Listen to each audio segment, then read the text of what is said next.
ప్రధానంగా ఈరోజు మరి శాసనసభలో ఏ రకంగా మన యొక్క పార్టీని గొంతు నొక్కివేసే విధంగా ఈ ప్రభుత్వం పనిచేస్తుందో ప్రజలందరూ కూడా గమనించాల్సిన అవసరం ఉంది.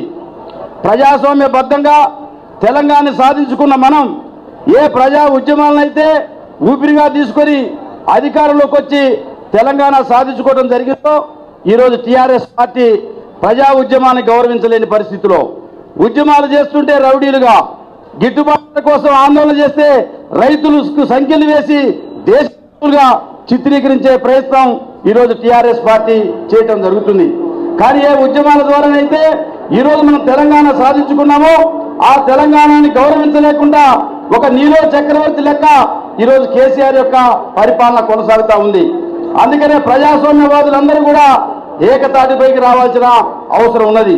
ఈరోజు అసెంబ్లీలో ప్రజాస్వామ్యబద్ధంగా ప్రజల యొక్క సమస్యలు వెలుగెత్తి చాటుదామంటే అసెంబ్లీలో మనకున్న సభ్యులకు అవకాశం ఇచ్చే పరిస్థితి లేదు.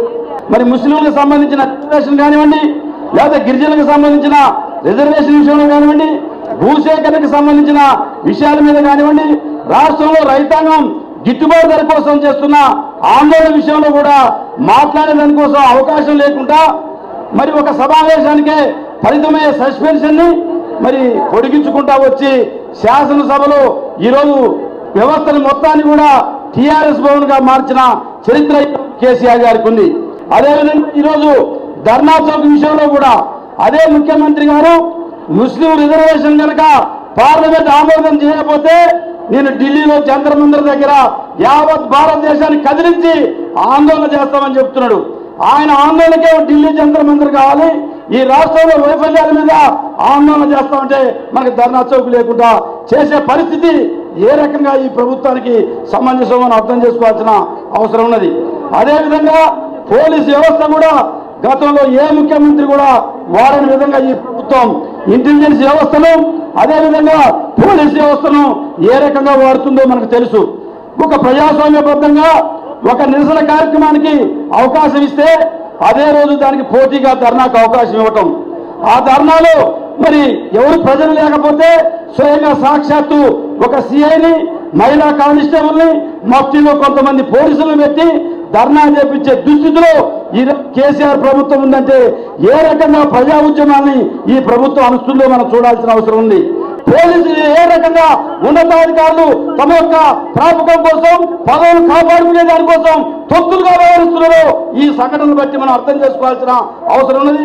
ఈరోజు ఇంటెలిజెన్స్ వ్యవస్థ కానీ పోలీసు వ్యవస్థ కూడా కొంతమంది ఉన్నతాధికారులు మంచి పోస్టింగ్ల కోసం ఈరోజు ఏ రకంగా టీఆర్ఎస్ సేవలో నిమగ్నమై ఉన్నారో ఈ విషయాన్ని కూడా ప్రజలు గమనించాల్సిన అవసరం ఉందని చెప్పి ఈ సందర్భంగా విజ్ఞప్తి చేస్తా ఉన్నాం. ఒక మంత్రికి 6 లక్షల రూపాయల ఐస్ క్రీమ్ ఇచ్చిందంటే ఏ రకంగా రాజ్యాంగం మీద ప్రమాణం స్వీకారం చేసిన ఈ మంత్రులు రాజ్యాంగానికి వ్యతిరేకంగా కొంతమందికి లబ్ధి చేకూర్చే విధంగా వివిధ ఫ్యాక్టరీలో పనిచేసి యజమానుల దగ్గర నుంచి కూలు తీసుకునే అధికారం వర్తించారు. ఈ అంశం మీద త్వరలో రాష్ట్రపతి గారికి కూడా నివేదించాల్సిన అవసరం ఉందని చెప్పి ఈ సందర్భంగా మనం విజ్ఞప్తి చేస్తా ఉన్నాం. బాధ్యత కలిగిన మంత్రులుగా ప్రజాస్వామ్యంగా రాజ్యాంగం మీద ప్రమాణం చేసి కొన్ని ఫ్యాక్టరీలకు లబ్ధి చేకూరే విధంగా 5 నిమిషాలు కూలి చేసి లక్షల రూపాయలు దండుకునే తెలివితేటలు మీకుంటే ఈ రాష్ట్రంలో రైతాంగం మద్దతు ధరలకు ఇబ్బంది పడుతుంటే పోలీసు అధికారులకు 500 కోట్లు ఇచ్చావు, మంచిది 5 కాదు 1000, కానీ 500 కోట్లు ఇస్తే మిర్చి రైతుకు కింటాకు 3000 ప్రోత్సాహం వచ్చే అవకాశం ఉందంటే వాళ్ళ మీద మాత్రం నీకు మనసు ఒప్పలే. రైతుల మీద ఆందోళన చేసి ఉద్యమకారులుగా రౌడీగా చిత్రీకరించి వేడి వేసిన నువ్వు మద్దతు ధర మాట్లాడమంటే కవులు కళాకారులు పిలిచి పాటలు రాయమని చెప్తావు. పాటలు రాస్తే రైతు కడుపు నిడుతుందా? అందుకనే కళాకారులకు విజ్ఞప్తి చేస్తున్నాం, ఈ ప్రభుత్వం మీద తిరుగుబాటు చేసే విధంగా మద్దతు ధరలకు ఇబ్బంది పడుతున్న రైతాంగం, ఉపాధి లేక అవకాశం పడుతున్న నిరుద్యోగ యువకులు తిరుగుబాటు చేసే విధంగా కవులు కళాకారులు తమ గలవిప్పాలని చెప్పి ఈ సందర్భంగా యావత్ తెలంగాణ కవులు కళాకారులకు కూడా విజ్ఞప్తి చేస్తూ